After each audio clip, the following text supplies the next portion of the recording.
안녕하세요. 21년도 메가랜드 평가단 14회. 이번 문제는 담보 책임 문제인데요. 유치권하고 저당권에 관한 문제에 관한 10문제가 지금 기출이 되어 있는데, 여기 부분은 항상 문제가 두 문제, 그 다음 유치권은 두 문제, 그 다음 저당권은 두 문제, 세 문제까지 나올 수 있는 부분이기 때문에, 유치권하고 저당권만 따놓고 보면 전체적으로 네 문제 정도가 충분히 배정될 수 있는 문제거든요. 그래서 물권법 14문제 중에서 네 문제는 상당히 많은 양이니까 꼼꼼히 좀 봐야 될 부분이기도 합니다. 그러면 자 1번 문제를 한번 보시면요. 1번 문제는 유치권에 관한 문제인데요. 유치권은 상당히 중요합니다. 판례가 중요하니까 좀 대비를 하셔야 되고 사례형으로 문제가 나올 수가 있거든요. 그래서 사례형 문제들도 대비를 하고 계셔야 되는 부분인데, 유치권에 관한 설명 중 뭡니까? 틀리다라고 되어 있어요. 틀린 문제인데, 자, 유치권은 점유하고 채권이 필수 관계입니다. 점유가 유치권의 성립 요건이자 성립 요건이고, 그다음에 존속 요건이다라고 되어 있죠. 존속 요건이에요. 그래서 성립이 됐다고 해서 점유가 이탈돼 버리면 유치권 자체가 소멸돼 버리거든요. 그래서 점유는 성립 요건이고 또 점유를 계속 하고 있어야 존속이 된다라고 보시면 됩니다. 따라서 점유가 상실됐다라고 되어 있죠. 그럼 유치권은 당연히 어떻게 돼요? 소멸된다라고 되어 있습니다. 옳은 지문이죠. 유치권은 법정담보물권이에요. 약정담보물권이 아니라 법정담보물권이기 때문에 유치권자가 있고 유치권 설정자라는 개념은 없어요.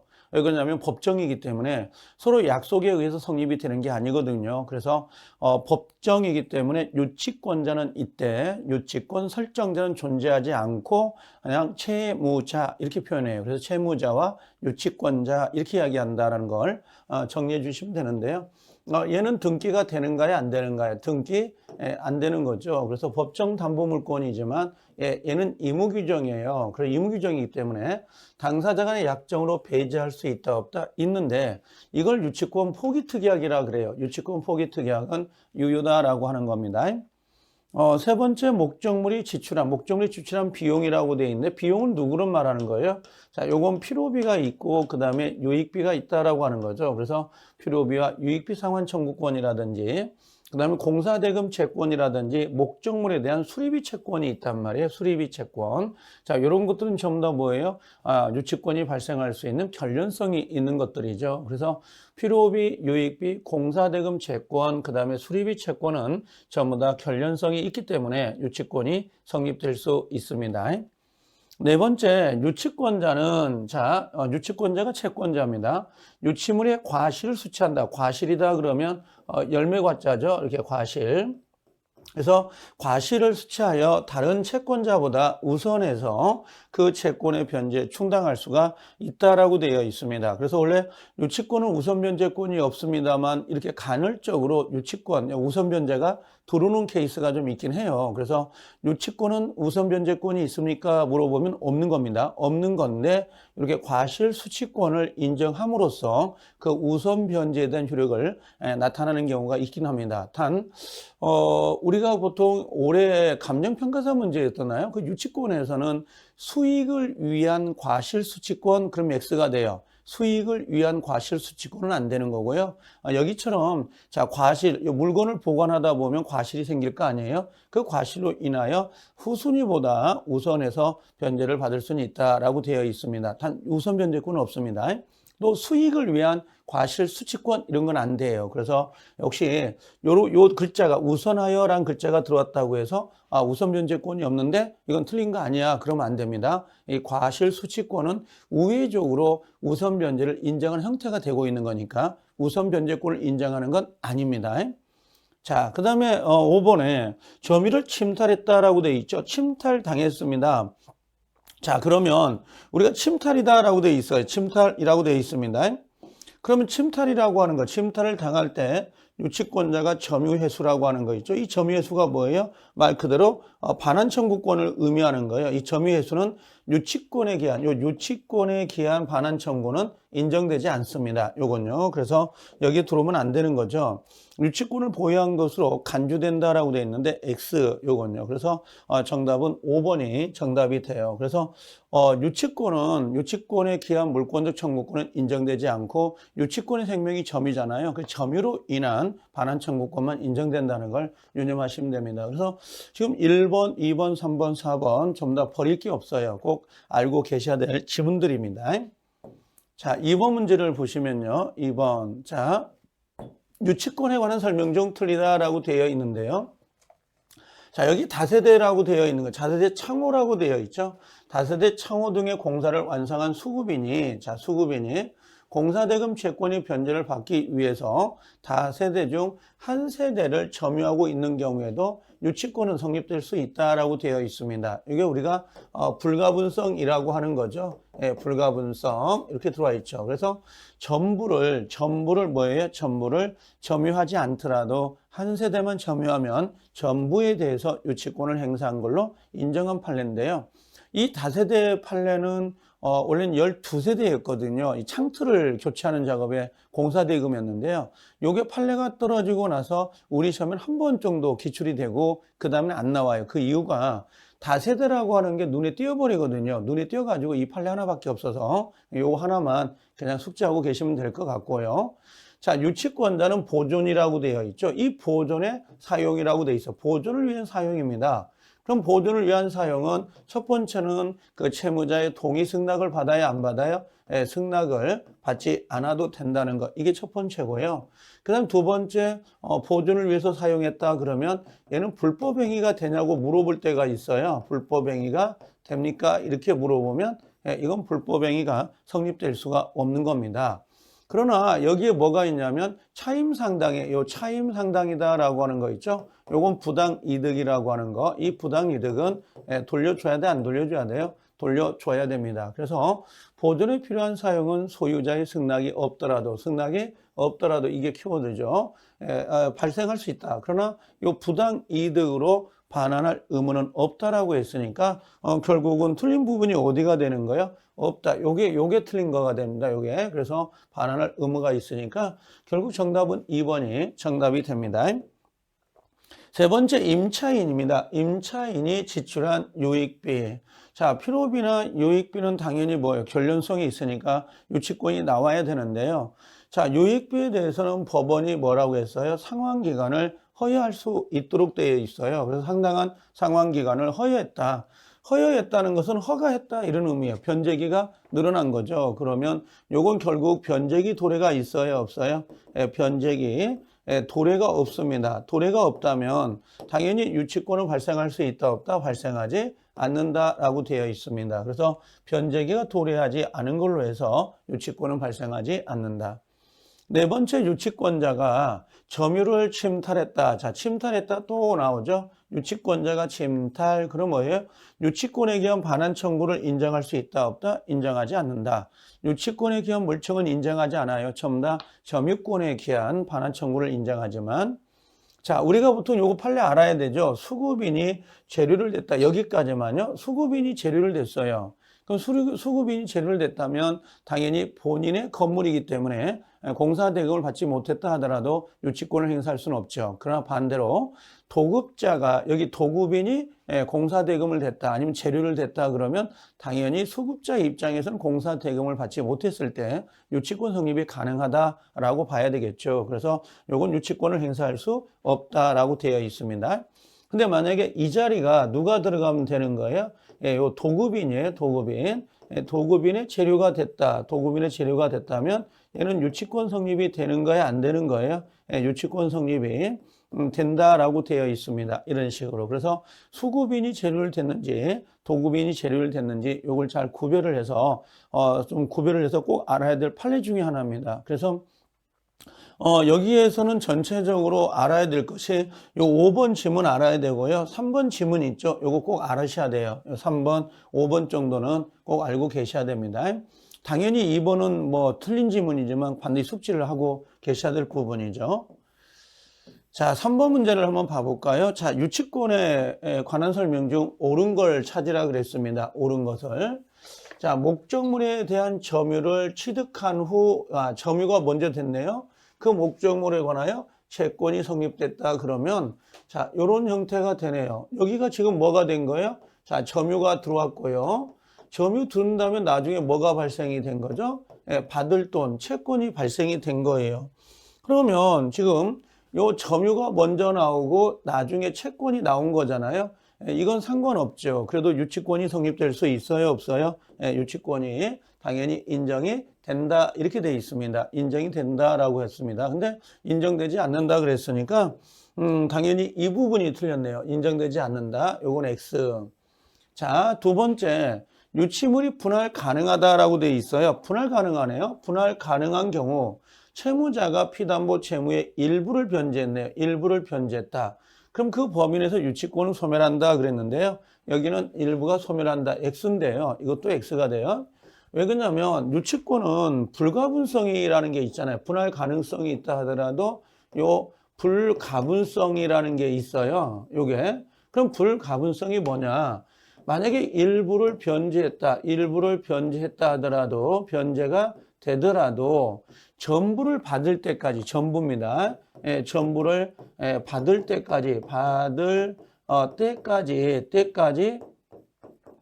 유치권을 주장할 수 있어요, 없어요? 예, 유치권을 주장할 수 있다. 요게 우리가 말하는 불가분성이에요. 그래서 아무리 물건이 분할 가능성이 있다 하고 일부를 변제했다 하더라도 그 범위 내에서 유치권이 소멸되는 것은 아닙니다. 자, 그 다음에 유치권자입니다. 유치물에 점유함으로써 유치권을 행사하고 있는 동안에는, 자, 피담보 채권이 소멸시효가 진행되지 않는다라고 했는데, 이건 진행된다고 해야 되겠죠? 진행이 된다라고 해야 돼요. 그래서 우리 조문상에서는 유치권을 행사하고 있다 하더라도 채권 소멸 진행에 영향을 미치지 않는다. 채권 소멸 진행에 영향을 미치지 않는다라고 되어 있어요. 진행되지 않는다 그랬으니까 이것도 X가 됐네요.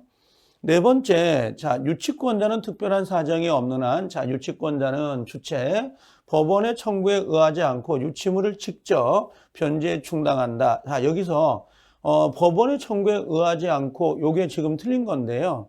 지금 4번은 요게 뭐냐면 간이 변제예요. 간이 변제 충당권이다 이렇게 되어 있습니다. 간이 변제 충당권 이렇게 이야기하거든요. 그럼 간이 변제 충당권이 인정된다. 그럼 간이 변제 충당권은 스스로 결정할 문제가 아니라 이건 누가요?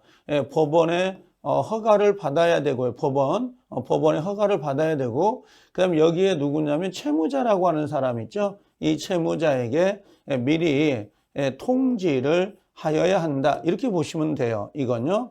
그래서 간이 변제 충당권에 관한 내용인데 법원의 허가를 얻어야 된다는 거, 이것도 우리 시험에 한번 기출이 되는 지문입니다. 5번의 공사업자 을에게, 자, 건축자재가 들어왔네요. 건축자재가 들어오면 당연히 이건 전련성이 없어요. 그래서 유치권 자체가 성립될 수 없다. 그래서 이건 판례죠. 아주 유명한 판례고, 실제 실무에 나가서 유치권 행사에 거의 한 반절 정도가 건축자재 때문에 나오는 경우가 많아요. 그래서 이것은 행사할 수 없다 그랬으니까 옳은 정답이 됩니다. 정답은 5번인데요. 지문 자체는 정말 버릴 게 없어요. 다 우리가 시험에 나오는 내용들이니까 꼼꼼히 이 전체 5개 다 알고 계셔야 될 지문입니다.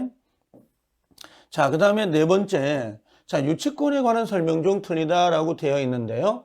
1번에 변제기가 도래했어요. 변제기가 도래한 유치권의 성립 요건이고요. 채권이, 자, 변제기에 도래하고 있지 않다. 변제기 도래하지 않는다면 당연히 유치권은 성립되지 않습니다. 이건 옳은 거죠. 반드시 변제기가 도래하고 있어야 된다. 자, 여기 보면 도급인의 소유라고 돼 있잖아요. 도급인의 소유는 유치할 권리가 있어요, 없어요? 있다라고 하는 거고요. 만약에 여기가 수급인이다라고 되어 있을 수 있죠. 수급인의 소유라고 하거나 수급인이 재료를 댔다 이런 말 나오면 당연히 얘는 유치권이 돼야 안 돼요. 이건 유치권이 성립될 수가 없다. 이렇게 정리를 하시면 돼요. 유치권이 수급이 안 된다. 수급인의 재료, 도급인의 재료. 요 판례는 좀 조심해야 될 판례 중에 하나입니다. 자, 여기 있네요. 수급인은 그가 완성하여 원시 취득한 건물. 그러면 요거 수급인의 소유가 되는 거잖아요. 수급인의 소유. 그럼 수급인의 소유가 됐다면 당연히 이건 유치권 행사가 돼야 안 돼요? 될 수 없다. 그러면 여기서 행사할 수 있다라고 했으니까 요 부분이 X가 됐네요. 요 수급인이 소유가 되면 유치권이 안 되고 도급인의 소유가 되면 유치권이 된단 말이에요. 그래서 요거 정답인데요. 요거하고 요 두 개 있죠. 요 두 개를 반드시 구별해서 보셔야 될 부분이네요. 요건요. 자, 그 다음에 불법점유자입니다. 불법점유자는 그 부동산에 관해서 지출한 비용이 있네요. 그럼 불법점유자는 자 1번 비용을 달라고 청구할 수 있다 없다? 있다. 자 2번 자 유치권은 행사가 돼야 안 돼요? 유치권 행사는 안 된다. 이렇게 보시면 돼요. 그래서 불법점유자는 비용 상환을 청구할 수 있지만 유치권 행사는 안 된다는 거 있죠. 요걸 하나 꼼꼼히 보셔야 돼요. 그래서 여기 보니까 유치권 비용 상환을 청구할 수 있다. 그런데 유치권을 행사할 수 없다 그랬으니까 외우셔야 되는 부분이죠. 이것도요. 자, 그 다음에 유익비에 대해서 채무자가 법원으로부터 상환기간 유예를 결정했어요. 그러면 당연히 변제기가 연기가 된 거죠. 그럼 유치권을 행사할 수 있다, 없다? 없다라고 되어 있습니다. 행사할 수 없다. 그래서 정답은 세 번째가 정답이 되는 거죠. 이렇게. 자, 그 다음에 다섯 번째, 유치권에 관한 설명 중 틀리다라고 되어 있는데요. 점유 개시는 정당한 점유였으나 그 이후에 권원이 소멸한 상태에서 비용을 들였다라고 되어 있어요. 그러면 당연히 점유를 개시할 때는 정당했는데 나중에 뭔가 소멸됐어요. 이게 가장 좋은 게 뭐냐면 요거예요. 임대차가 종료가 됐다. 종료 후에 비용을 들였다. 이렇게 생각하면 돼요. 임대차가 종료된 후에 비용을 들였다. 이렇게 돼 있어요. 그럼 임대차가 종료돼서 비용을 들였다면 당연히 첫 번째는 비용 상환은 돼야 안 돼요? 되는 거고 두 번째는 유치권이 되냐고 물어보는 거죠. 유치권 성립은 안 된다. 그래서 요걸 좀 조심을 하고 계셔야 됩니다. 비용을 들였다면 비용 상환 청구는 가능하다. 근데 뭐는 안 돼요? 유치권은 인정되지 않는다. 그래서 요 1번도 상당히 중요한 지문이에요. 1번도 상당히 중요합니다. 이번에 유치권자의 점유입니다. 점유는 제3자가 보관을 맡기는 형태인 간접 점유도 무방하다. 근데 요거하고 비교할 때 요거하고 비교해야 되죠. 요 채무자를 직접 점유로 하여 간접 점유하는 경우는 유치권이 성립될 수 없다라고 되어 있는데요. 요 두 개를 비교하시면 될 것 같아요. 요 두 개를 비교해서 가지고 계시면 되고요. 그럼 네 번째 유치권자 갑이 자 채무자의 승낙 없이 유치물을 제3자에게 임대를 했습니다. 그럼 을은 경락인에게 그 임대차의 효력을 주장할 수가 없다라고 되어 있죠. 불법 점유자하고 들어와 있는 부분인데 자, 요건 옳은 정답이 되고 5번에 물건의 청구 소송에서 피고의 유치권 항변이 인용이 됐어요. 그러면 요게 동시행 항변권하고 같은 판결이에요. 이걸 상환 이행 판결 또는 이걸 원고 일부 승소 판결 이렇게 떨어지겠죠. 그래서 이것도 옳은 정답인데 지금 정답은 몇 번에 있는 거예요? 3번에 있는 거예요. 3자에 보관시켰다. 채무자가 직접 점유한다. 요건 3자니까 유치권이 나와야 안 나와요? 이건 유치권이 성립이 되는 거고요. 채무자를 직접 점유로 하여 간접 점유하는 경우에는 유치권은 성립될 수 있다 없다? 성립될 수 없다. 그래서 이 부분이 틀린 지문이거든요. 두 개를 반드시 비교해 가지고 답을 체크할 수 있어야 돼요. 근데 실제 문제는 이렇게 두 개를 한꺼번에 내진 않아요. 실제 문제에서는. 근데 이건 지금 모의고사 형태 예상 문제이기 때문에 얘하고 얘 두 개를 비교할 필요가 있어서 같이 문제를 내놓은 거니까 요 3자가 직접 보관하는지 채무자가 직접 보관하는지 그걸 잘 구별하셔야 돼요. 만약에 3자가 직접 보관한다 그러면 유치권은 당연히 성립이 되지만 채무자가 직접 점유한다면 유치권은 성립이 안 된다는 거. 그래서 항상 유념하고 계실 지문입니다. 세 번째가 정답이 되겠죠. 전체로 본다면 문제 지문은 지금 요것은 유치권 항변은 동시행 항변권이 같이 들어온다는 거 요거하고 동시가 같아요. 이게 상환 이행 판결, 원고 일부 승소 판결이 같다는 것을 유념해 주시면 될 겁니다. 자, 문제는 3번이 정답이 됐고요. 자, 그 다음에 6번에 오시면, 자, 이젠 저당권으로 오는 부분인데요. 저당권은 가장 반드시 기억해야 될 부분이 그 피담보 채권의 범위라는 게 하나 있고, 그 다음에 그 저당권의 효력이 미치는 목적물의 범위라는 거, 그 다음에 세 번째가 용익권 있죠. 용익권, 지상, 전세, 임차권 같은 거, 용익권하고 저당권의 우열관계, 경매가 시행이 됐을 때, 경매가 들어갔을 때 그 우열관계를 잘 조심하고 계셔야 돼요. 거기에다가 우리가 알고 있는 일괄 경매 청구권 있죠. 그 부분의 요건도 좀 체크를 하실 필요가 있고, 그 다음에 근저당권의 내용은 다 알아야 돼요. 내용은 무조건 한 문제가 배정되기도 하고 그러니까. 그 다음에 공동저당은 워낙 계산 문제가 크잖아요. 그래서 그걸 빼도 뭐 합격하는 데는 지장이 없거든요. 문제가 워낙 길어서 그걸 전체를 읽고 답을 찾는 건 쉬운데 읽는데 속도가 너무 많이 느려져요. 그래서 그 부분을 잘 공배를 좀 해보야 될 필요가 있습니다. 자, 저당권 효력이 미치는 범위에 관한 설명 중 틀리다라고 했는데요. 저당권 효력이 미치는 목적물의 범위입니다. 목적물의 범위에 관한 규정은 의무 규정이에요. 그래서 당사자가 이걸 배제 특약할 수 있어요. 그러니까 저당권 설정 계약을 맺을 때, 야, 우리 이 부분은 내가 돈을 변제하지 못한다 하더라도 저당권 효력이 미치지 않도록 하자 하고 이걸 우리가 배제라고 할까요? 요 배제 특약을 해 놓을 수가 있도록 되어 있습니다. 이번에 저당권 효력은 저당권 설정 전후를 불문한다라고 되어 있죠. 저당권 설정 전후를 불문하고 여기에 부합물이나 종물, 종된 권리에도 당연히 저당권 효력이 미친다 그랬어요. 저당권 설정 전후를 불문합니다. 그러니까 저당권 설정 전에 있던 저당권 설정 이후에 있던 상관은 없습니다.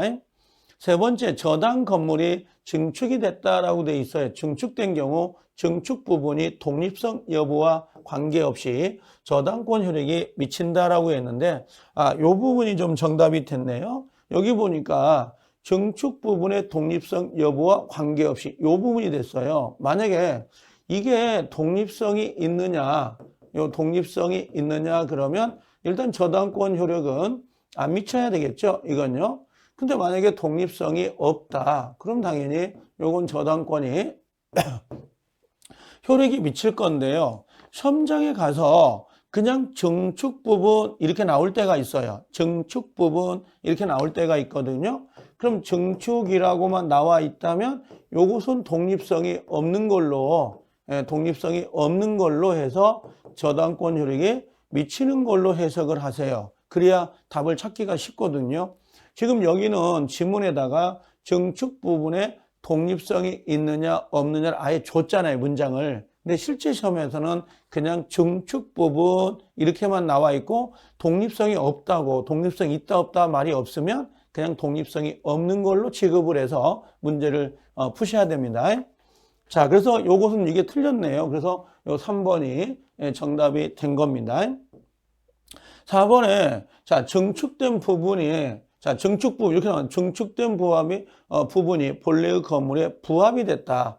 부합이 됐다는 건 독립성이 없다는 말이에요. 한 모미가 된 거니까. 그럼 본래 건물에 대한 경매 절차에서 여기가 중요합니다. 경매 목적물로 평가되지 아니하였다 할지라도 이렇게 돼 있어요. 평가되지 아니했다 할지라도 이 부분요. 아니했다 하더라도 경락인은 그 부합된 증축 부분의 소유권을 취득한다라고 되어 있습니다. 이 판례도 상당히 중요한 판례가 됩니다. 우리가 저당권을 실행하려고 경매를 신청하면 감정평가사가 나와서 감정평가를 할 건데요. 증축 부분에 감정평가를 하지 않았어요. 근데 경락이 된 거예요. 그러면 예를 들면 몸뚱아리가 갔는데 오른팔이 안 간다. 그건 할 수가 없는 거거든요. 당연히 본 건물이 경매로 넘어가면 증축 부분도 같이 이전이 되어야 된다라는 겁니다. 그 다음에 5번에 토지 임차이다 그러면 요건 권원이 있는 거예요? 없는 거예요? 권원이 지금 이렇게 있는 거예요. 그럼 권원이 식재된 수목입니다. 수목에 대해서는 토지에 설정되어 있는 저당권 효력이 미치지 않는다라고 되어 있습니다. 이건 타인의 권리이기 때문에 당연히 미치지 않는다라고 하는 겁니다. 지금 6번에서 가장 중요한 것은 일단 4번이 가장 중요하고요. 5번도 유념을 하고 가야 될 지문 중에 하나입니다. 충분히 시험에 문제를 내면 나올 수 있는 여력이 좀 있어요. 자, 그 다음에 7번에 넘어오면 자, 저당권 효력이 미치는 범위에 관한 설명 중 틀리다라고 되어 있는데요. 저당권 효력, 토지 저당권이에요. 여기는 토지에다가 저당을 잡았습니다. 그럼 토지 저당권 효력은 임목 등기 또는 명인 방법, 임목 등기나 명인 방법을 갖춘 수목에는 미치지 않는다라고 되어 있어요. 미치지 않는다. 왜? 이건 독립된 물건이에요. 이건 독립 물건이기 때문에 당연히 미치지 않는다라고 해야 되고, 두 번째는 건물의 저당권이 실행되어, 자, 건물입니다. 경락인이 건물의 소유권을 취득할 때 특별한 사정이 없는 한 그 건물 소유를 목적으로 하는 토지 임차권이라고 되어 있는데요. 이걸 우리가 뭐라고 해요? 이걸 종된 권리 이렇게 이야기하죠. 종된 권리 그래요. 자, 예를 들면 지금 요게 소유자가 갑입니다. 이렇게. 근데 여기다가 누가요? 을이라는 사람이 을이 지상권이나 또는 임차권을 설정을 했어요. 요 바닥에다가 이렇게. 그러고 나서 지금 누가요? 을이라는 사람이 건물을 이렇게 올린 거예요. 그럼 요게 을 거란 말이에요.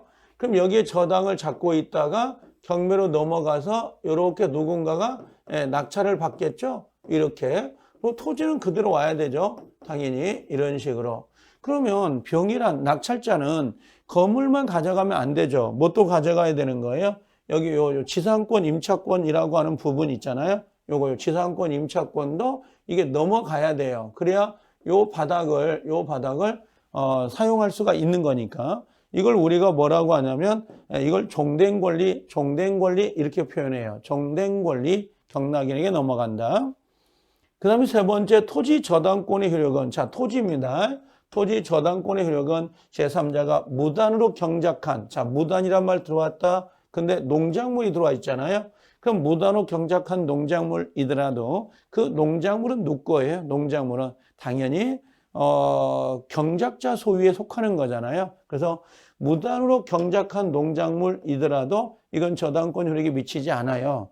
근데 만약에 여기가 자, 무단으로 경작한 예를 들면 수목이다 이렇게 나올 때가 있어요. 수목. 그 수목은 당연히 뭐라고요? 이건 저당권 효력에 미친다라고 해야 돼요. 저당권 효력에 미친다. 그래서 무단 농작물, 무단 수목 이걸 좀 잘 구별해 주시라고요. 4번의 저당 목적물이 매매가 된 경우에 그 매매 대금이라고 되어 있는데요. 매매 대금은 물상대위가 미칠 수 없다. 옳은 건데요. 이것도 상당히 잘 나오는 지문입니다. 우리가 물상대위라는 게 뭐예요? 물상대위는 그 목적물이 멸실되거나 또는 뭐죠? 훼손이 된 거죠. 훼손됐거나 또는 수용이 됐어요. 이렇게. 그러면 멸실, 훼손, 수용이 돼가지고 멸실, 훼손, 수용이 돼서 더 이상 뭐가 되는 거예요? 더 이상 할 수가 없어요. 그러니까 저당을 실행할 수가 없다는 거죠. 그럼 그 가치 변형물이 나오잖아요. 보상금, 보험금에 대해서 물상대위를 인정해 주는데 여기서 문제가 되는 것은 이런 거예요. 매매 대금이나 아니면 차임이라는 거 있죠. 그럼 매매 대금과 차임은 실제 저당권을 실행하는데 아무런 하자가 없어요. 매매가 됐다는 건 그 목적물이 존재한다는 거고, 그 다음에 차임이라면 이미 목적물이 있어서 월세가 나오는 거잖아요. 그럼 저당권을 실행하는데 아무런 하자가 없죠. 목적물이 존재하고 있기 때문에. 그래서 매매대금과 차임은 당연히 이 저당권의 효력이 미치지 않아요. 물상대위가 나오지 않는다고. 이건요. 그래서 요건 뭐 상당히 중요한 거고. 그 다음에 5번에 저당권 설정자가 저당 목적물로부터 저당권 설정 이후에 수취한 과실 전부에 대해서 효력이 미친다라고 했는데요. 여기서 틀린 지문은 어디예요? 저당권 설정 이후, 요게 틀렸어요. 저당권 설정 이후가 아니에요. 저당권 설정 이후가 아니라 원칙은 과실에 대해서는 원칙은 저당권 효력이 미쳐야 안 미쳐요? 안 미치죠? 근데 예외는 어때요? 목적물, 요 저당 목적물을 뭐 해야 된다는 거죠? 압류 후에는 미쳐요. 압류 후에는. 그럼 압류 전은 안 미치지만 압류 후에는 미친다라고 하는 거, 그걸 좀 정리해 주셔야 되는데 정답은 5번이고요. 여긴 압류 후입니다. 여기 목적물의 저당권을 설정한 이후가 아니라 그 목적물을 압류해야 된다는 거. 그래서 이렇게 정리를 하시면 될 것 같아요. 그래서 5번이 정답이 됩니다. 자, 그 다음에 자 8번 저당권에 관한 설명 중 옳은 것을 모두 골라라 그랬거든요. 옳은 것을 모두 골라라. 자, 그러면 1번 채무자의 변제로 피담보 채권이 소멸하면 말소 등기를 하지 않아도 저당권은 소멸한다 그랬습니다. 피담보 채권이 소멸이 됐어요. 그럼 요게 소멸됐다. 돈을 변제했다는 거 아니에요? 자, 이렇게 변제가 됐는데 지금 뭐야? 말소 등기 했어요? 안 했어요? 안 했어. 그래도 저당권은 소멸이 됩니다. 등기를 요하지 않죠. 그래서 요건 187조, 등기를 요하지 않는다. 이렇게 정리를 하시면 되고요. 요건 옳은 정답이네요. 자, 니은번 저당권 설정 이전에 성립된 용의권이요. 이전입니다. 성립된 용의권인데요. 그러면 이렇게 되면 되겠는데 이렇게 해가지고 여기가 저당권이 나왔고 그 다음에 여기가 누가 있어요? 용의권이라니까 뭐 지상권, 전세권이 있을 수 있잖아요. 그럼 이 목적물이 경매로 넘어가면 얘가 말소기준 권리가 돼요. 얘가. 그럼 말소기준 권리 앞에 있는 사람은 당연히 낙찰자에게 대항할 수 있도록 되어 있습니다. 소멸되지 않거든요. 그래서 소멸되지 않는다라고 되어 있는 거죠. 이렇게. 그럼 정답은 이것도 옳은 정답이 됩니다. 니은번 이런 식으로. 자, 디귿번 불법 말소가 됐네요. 불법 말소는 원래 변제를 받지 않았음에도 불구하고 소멸이 된 거죠. 불법 말소된 저당권 등기가 회복되기 전에 경매가 행하여진 매각대금이 완납된 경우 배당받지 못한 저당권자는 뭐 말소 회복 등기를 청구한다라고 되어 있는데 이 부분이 틀렸어요. 요게 무슨 의미냐면 만약에 불법 말소가 됐는데 요게 매매가 됐을 수가 있고요. 그 다음에 경매가 됐을 수가 있어요. 이게 불법 말소된 다음에 그러면 이 매매가 되면 얘는 회복 등기해야 안 해요. 얘는 회복을 해야 되지만 경매는 회복 등기를 안 해도 돼요. 그래서 지금 포인트가 어딘지 아시겠어요? 여기 보니까 어디 가서 경매란 말 나오죠? 자, 다시 불법 말소 그럼 뭐예요? 경매 그러면 말소 회복한다 안 한다? 안 한다. 그래서 요게 틀린 지문이 됩니다. 그래서 일단 디귿은 틀렸네요. 자, 그 다음에 저당 목적물의 변형물인 금전 기타 물건에 대해서 이미 제3자가 먼저 압류했네요. 자, 여기 변형물. 이 변형물이 뭐예요? 변형물 하고 나오잖아요. 이게 보상금 보험금인데 이게 물상대위예요. 물상대위. 그럼 물상대위가 됐다면 당연히 뭐야? 제3자가 먼저 압류한다 하더라도 이 물상대위권을 행사할 수 있다 없다? 있다라고 해야 됩니다. 있다 없다 했으니까 틀린 건데요. 자, 요거 물상대위 누가 압류한다? 3자가 압류했다. 그래도 행사할 수 있다 없다? 있다. 이런 식이에요. 그래서 이 압류는 제3자가 하든 또는 누가 해요? 저당권자가 압류하든 요거는 상관이 없이 당연히 저당권 효력이 미치는 겁니다. 그래서 꼭 압류를 저당권자가 해야 되는 건 아니에요. 이건 틀린 거죠. 그래서 정답은 기업과 니은이 옳은 거고 기업과 니은이 옳은 거 4번이 정답이고요. 디귿과 니을이 있어요. 디귿과 니을은 틀린 지문이에요. 이건요. 그렇게 정리하시면 되네요. 버리지 않아야 돼요. 이 지문들 다 알고 계실 필요가 있는 지문들입니다. 자, 9번에 근저당권하고 들어와 있는 부분인데요. 근저당권. 자, 틀린 것은 되어 있는데 근저당권 실행 비용 요거 한때 정답이 많이 됐던 지문 중에 하나입니다. 실행 비용은 최고액 상관없이 최우선으로 변제하는 것이므로 근저당권 실행 비용은 채권 최고액에 포함되지 않는다. 오케이. 그래서 요 근저당권의 실행 비용은 최고액 속에 포함되지 않는다 그랬어요. 일반 저당권 있죠. 보통 저당권. 보통 저당권에서는 자, 요건 그냥 일반 저당권이에요. 저당권에서는 당연히 실행 비용이 포함돼야 안 돼요. 여기서는 포함이 돼요. 근데 근저당권은 별도로 받는 것이지 최고액 속에 포함시키지는 않습니다. 그 다음에 두 번째는 근저당권의 취지 등기 있죠. 우리가 근저당권에 필요적 기재사항이 있잖아요. 반드시 기재하는 거. 근저당권의 취지, 채권 최고액은 반드시 등기해야 되고요. 여기다 플러스해서 뭘 넣어야 되죠? 여기다가 채무자라고 하는 거 있죠. 여기까지가 필요적 기재사항이에요. 여기에 결산기라고 하는 거 있죠. 요 결산기라든지 그 다음에 존속기간이라고 하는 거, 이런 것들은 의무적 기재사항이지 필요적 기재사항이 아니다라고 하는 겁니다. 그 다음에 후순위 저당권자에 의해서 경매가 신청된 경우 선순위 근저당권은 경락대금을 완납 시에 확정이 된다라고 돼 있어요. 그러면 이 후순위 근저당권자는 경매 신청 시에 확정이 되는 거고요. 이때 확정이 되는 거고, 그 다음에 선순위 근저당권은 경락대금 완납 시 확정이 되는데, 이거 중요합니다. 이 3번 질문은 상당히 중요해요. 3번이 답이 아니고 중요하다고요? 상당히 중요합니다. 자, 여기 보니까 결산기에 확정된 채권액이 최고액을 초과했다. 자, 이게 포인트죠. 초과됐어요. 그러면 초과가 됐을 때 채무자는 얼마를 갚아야 돼요? 얼마를? 요 최고액이 들어가면 안 돼요. 그래서 요 부분이 틀렸는데, 여기는 뭐라고 써야 되냐면, 요 확정액, 전액, 전부 이렇게 쓰거나 아니면 전액이 들어가야 돼요. 여기서 요게 들어가야 돼요.